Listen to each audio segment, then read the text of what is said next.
Hello friends, today we will see Unit T, Unit 2 PLSQL and triggers in as per your GTU syllabus in Advanced Database Management System. In this chapter, topics, basics of PLSQL, control structure, exception, these three topics are already covered.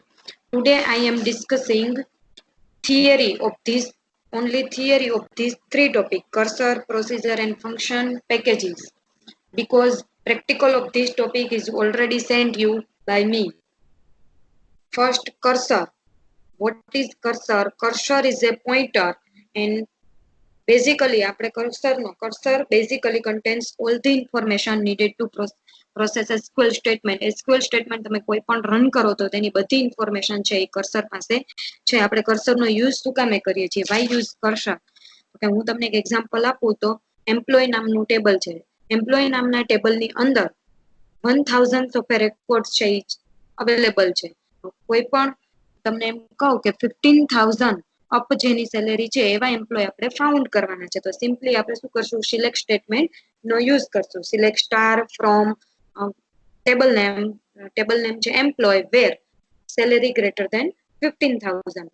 તો જે મને 15000 up salary હશે એવો બધો record છે એ find out કરીને આપશે select સ્ટેટમેન્ટની ક્વેરીની મદદથી. પણ સિલેક્ટ સ્ટેટમેન્ટનો યુઝ શા માટે ઓછો કરવો જોઈએ અને સિલેક્ટ સ્ટેટમેન્ટનો ડિસએડવાન્ટેજ શું?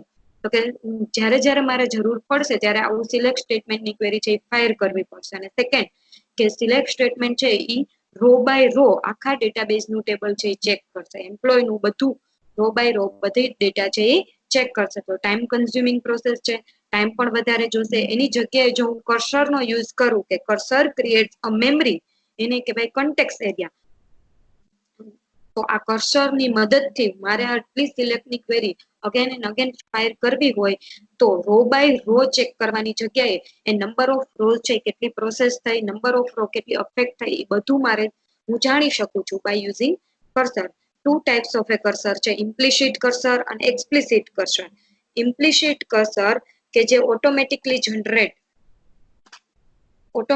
Generated by Oracle whenever SQL statement is processed છે, ઓટોમેટિકલી જનરેટ થઈ જાય છે, ઇમ્પ્લિસિટ કર્સર છે. અને આપણી કોઈ પણ ડિપેન્ડ એક્સપ્લિસિટલી બાય ડેવલપર, આપણે કોઈ પણ મેન્યુપ્લેટ કરવું હોય આપણી જાતે, ડેવલપરને કઈ મેન્યુપ્લેટ કરવું હોય તો એક્સપ્લિસિટ કર્સરનો યુઝ કરી શકીએ છીએ. સૌથી પહેલા આપણે ઇમ્પ્લિસિટ કર્સરના 4 નંબર ઓફ એટ્રીબ્યુટ છે જે જોઈએ. ફર્સ્ટ એટ્રીબ્યુટ છે SQL percentage found. SQL percentage found that means કે જો SQL સ્ટેટમેન્ટની મદદથી કર્સર આપણે ખાલી SQL સ્ટેટમેન્ટની ક્વેરી ઉપર જ ફાયર કરી શકીએ છીએ. એટલે જો SQL સ્ટેટમેન્ટની ક્વેરીની મદદથી કોઈ પણ રો છે ઇન્સર્ટ, અપડેટ કે ડિલીટ થઈ હોય, એ રોની અંદર કોઈ પણ ઇફેક્ટ થઈ હોય, નંબર ઓફ રોઝ કેટલી ઇફેક્ટ થઈ છે બરાબર, જો એ રિટર્ન ટ્રુ કરે, જો કોઈ પણ રો છે ઇફેક્ટ થશે તો return true, otherwise return false. SQL percentage not found એટલે એક પણ ઇન્સર્ટ, અપડેટ, ડિલીટ છે એની મદદથી કોઈ પણ રો અફેક્ટ ના થઈ હોય તો return false. SQL percentage open always returns false.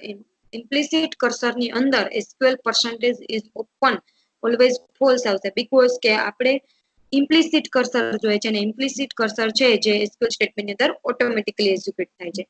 SQL percentage row count કે કેટલા નંબર ઓફ રોઝ છે એ અફેક્ટ થઈ છે, તો એ જાણવું હોય તો SQL percentage row count.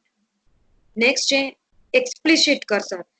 Explicit cursor જે આપણે ડેવલપર છે એ એની મરજી મુજબ એની અંદર મેન્યુપ્લેટ કરી શકે છે, તો એના નંબર ઓફ સ્ટેપ છે 5 નંબર ઓફ સ્ટેપ છે. સૌથી પહેલા ડિક્લેરિંગ ધ કર્સર, સૌથી પહેલા જ્યાં તમારે જરૂર છે ત્યાં ડિક્લેર કરવાનું છે કર્સરને. આ મેં બધું ઓલરેડી તમને આના પ્રેક્ટિકલ્સની અંદર સ્ટેપ બાય સ્ટેપ છે એ એમાં લખેલું છે. નેક્સ્ટ છે ઓપનિંગ કર્સર. કર્સરને ઓપન કરો જ્યાં તમારે જરૂર છે અને કર્સરને ડિક્લેર એટલે કે સિલેક્ટ સ્ટેટમેન્ટ ઉપર જ તમે એને ડિક્લેર કરી શકશો. કેવી રીતે ડિક્લેર કરવાનું? તો કે ડિક્લેર કર્સર નેમ પછી સિલેક્ટ સ્ટેટમેન્ટ. તો મારે મેં તમને એમ્પ્લોયનું એક્ઝામ્પલ આપ્યું તો ત્યાં લખવાનું કે select star from employee where salary greater than 15000. Opening cursor, fetching the cursor એટલે કે મારે સિલેક્ટ સ્ટેટમેન્ટ તમે જ્યાં લખ્યું છે ત્યાંથી ડેટાને ફેચ કરવાનો છે. પ્રોસેસિંગ ડેટા અને whenever તમારે જ્યારે એનું કામ પતી જાય ત્યારે એ કર્સરને ક્લોઝ કરી શકો છો. એના એટ્રીબ્યુટ્સ સેમ છે, ઇમ્પ્લિસિટ કર્સર જેવા જ એટ્રીબ્યુટ સેમ છે, બટ એક એક્સપ્લિસિટ કર્સરનો એક જ એટ્રીબ્યુટ એનાથી અલગ પડી આવે છે, જે છે પર્સન્ટેજ ઇઝ ઓપન. આ હંમેશા રિટર્ન કેવું કરશે તો કે જો કર્સર છે એ પ્રોપરલી ઓપન થઈ ગયું હશે તો રિટર્ન ટ્રુ કરશે, અધરવાઇઝ રિટર્ન ફોલ્સ. આ છે કર્સર. નેક્સ્ટ ટોપિક છે પ્રોસીજર એન્ડ ફંક્શન. શું કામ પ્રોસીજર અને ફંક્શનની વાય વી નીડ પ્રોસીજર અને ફંક્શન? તો ફર્સ્ટ છે સબ પ્રોગ્રામ. હું તમને સમજાવું છું સબ પ્રોગ્રામ કોને કહેવાય. તો કે સબ પ્રોગ્રામ એટલે શું?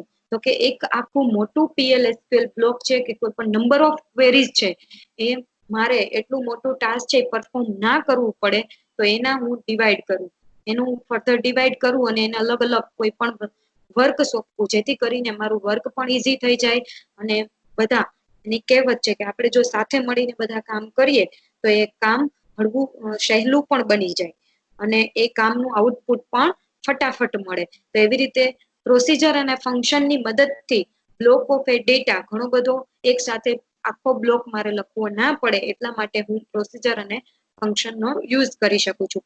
એક્ઝામ્પલ તરીકે આખી યુનિવર્સિટી હોય તો એની અંદર બધા બ્લોક છે એ અલગ અલગ હોય કે બધા બ્લોકનું કામ છે જીટીયુ નું કામ અલગ છે, પછી ASC2 નું વર્ક બીજાને આપેલું હોય, એમ ટાઈમ ટેબલ નું વર્ક અલગ અલગ, તો બધાનું વર્ક છે ડિસ્ટ્રીબ્યુટ કરેલું હોય. તો ડિસ્ટ્રીબ્યુટ વર્ક કરવાથી એનો એડવાન્ટેજ શું તો કે વર્કની સ્પીડ પણ વધી જાય. એટલે આવી રીતે આપણે નંબર ઓફ ક્વેરીઝ છે જેને ડિવાઈડ કરશું સબ પ્રોગ્રામની અંદર. તો PLSQL provides two kind of sub program કે બે ની મદદથી આપણે આવી રીતે વર્કને ડિવાઈડ કરી શકીએ છીએ, ફંક્શનની મદદથી અને પ્રોસીજરની મદદથી. ફંક્શન અને પ્રોસીજર બંનેનું વર્ક છે એ સેમ છે, બંને વચ્ચે એક જ ડિફરન્સ છે કે ફંક્શન એના નેમ ઉપરથી અને ફંક્શન તમને ખબર જ છે કે એ કોઈ પણ વેલ્યુને એઝ એ પેરામીટર તરીકે લેશે અને આઉટપુટ માટે એ વેલ્યુને રિટર્ન કરશે. યુઝરને આઉટપુટ જોવા માટે એક વેલ્યુ રિટર્ન કરવી પડશે, જ્યારે પ્રોસીજર છે એ કોઈ પણ ટાઈપની વેલ્યુ છે એ રિટર્ન નહીં કરે. આ જ બંને ડિફરન્સ છે પ્રોસીજર અને ફંક્શન વચ્ચે. સબ પ્રોગ્રામ છે જે 3 પાર્ટની અંદર ડિવાઈડ થાય છે કે સબ પ્રોગ્રામને લખવા માટે મારે 3 પાર્ટની અંદર ડિવાઈડ થયેલું છે, ડિક્લેરેટિવ પાર્ટ, એજ્યુકેટેબલ પાર્ટ અને એક્સેપ્શન હેન્ડલિંગ પાર્ટ. ડિક્લેરેટિવ પાર્ટ જેની અંદર ડિક્લેરેટિવ પાર્ટ છે ઓપ્શનલ છે કે જો મારે કોઈ પણ વેરિયેબલની જરૂર હોય તો મારે ડિક્લેરેટિવ પાર્ટની અંદર હું લખી શકું છું. બીજું કે કર્સર, પ્રોસીજર, ફંક્શન કે ટ્રિગર, પેકેજ આ બધું છે એ ડિક્લેરેટિવ પાર્ટની અંદર સૌથી પહેલા ડિક્લેર કરવા માટે. નેક્સ્ટ છે એજ્યુકેટેબલ પાર્ટ, જે કમ્પલસરી પાર્ટ કહેવાય, જે મેઇન વર્ક તમારું જે તમારે આઉટપુટની અંદર બતાવવું છે, મેઇન ટાસ્ક જે છે તમારા આખા પ્રોગ્રામનું એજ્યુકેટેબલ ફંક્શન્સ જે છે એ આવશે એજ્યુકેટેબલ પાર્ટની અંદર. નેક્સ્ટ છે એક્સેપ્શન હેન્ડલિંગ પાર્ટ, જે પણ ઓપ્શનલ પાર્ટ છે જેની અંદર તમારે કોઈ પણ રન ટાઈમ એરર હોય એને હેન્ડલ કરવા માટે એક્સેપ્શન હેન્ડલિંગ પાર્ટ આવે છે. આ છે પ્રોસીજર અને ફંક્શન કે જે આખી મેઇન ટાસ્ક છે જેને ફર્ધર ડિવાઈડ કરી અને સબ પ્રોગ્રામની અંદર તમે ક્રિએટ કરી શકો છો. એટલે પ્રોસીજર અને ફંક્શનનો મેઇન એડવાન્ટેજ એ છે કે મારે આવી પ્રોસીજર ક્રિએટ કરવી છે કે જે નંબર ઓફ યુઝર્સ છે ઈ સિસ્ટમની અંદર કેટલા છે, આવું કોઈ પણ પ્રોસીજર ક્રિએટ કરવી છે તો એના માટે હું પ્રોસીજર કે ફંક્શનનો યુઝ કરી શકું છું. નેક્સ્ટ છે પેકેજીસ, કે આવા તો નંબર ઓફ મલ્ટિપલ પ્રોસીજર અને મલ્ટિપલ ફંક્શન નું ગ્રુપિંગ ઇન્ટુ સિંગલ પેકેજ, કે આવા ઘણા બધા ફંક્શન અને ઘણા બધા પ્રોસીજર એ બધાનું મારે એક ગ્રુપ બનાવવું હોય તો એ ગ્રુપ હું પેકેજની મદદથી બનાવી શકું છું. એટલે કન્સેપ્ટ આવે છે પેકેજ. પેકેજના બે કમ્પોનેન્ટ છે, પેકેજ સ્પેસિફિકેશન અને પેકેજ બોડી. પેકેજ સ્પેસિફિકેશન એટલે કે પેકેજ અત્યારે આપણે જેટલી પ્રોસીજર અને જેટલા ફંક્શન્સ જે ક્રિએટ કર્યા છે એ બધા પેકેજ સ્પેસિફિકેશન ની અંદર આવશે ને જે પબ્લિકલી હશે કે જેને કોઈ પણ નંબર કોઈ પણ યુઝર છે એનો આ જ પ્રોસીજરનો અને ફંક્શનનો યુઝ કરી શકે છે.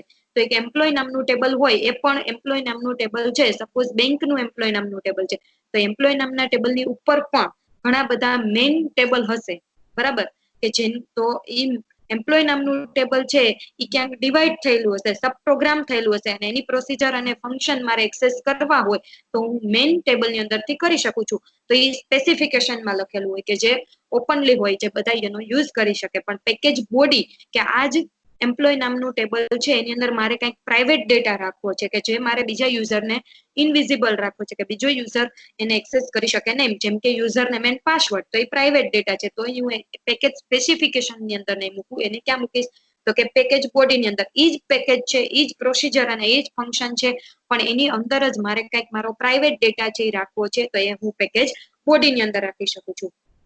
I hope you can understand, and if you feel any doubt regarding any topic, then feel free to ask me. Okay, bye. Thanks. Thanks for watching. Meet you tomorrow. Stay home, stay safe. Have a nice day.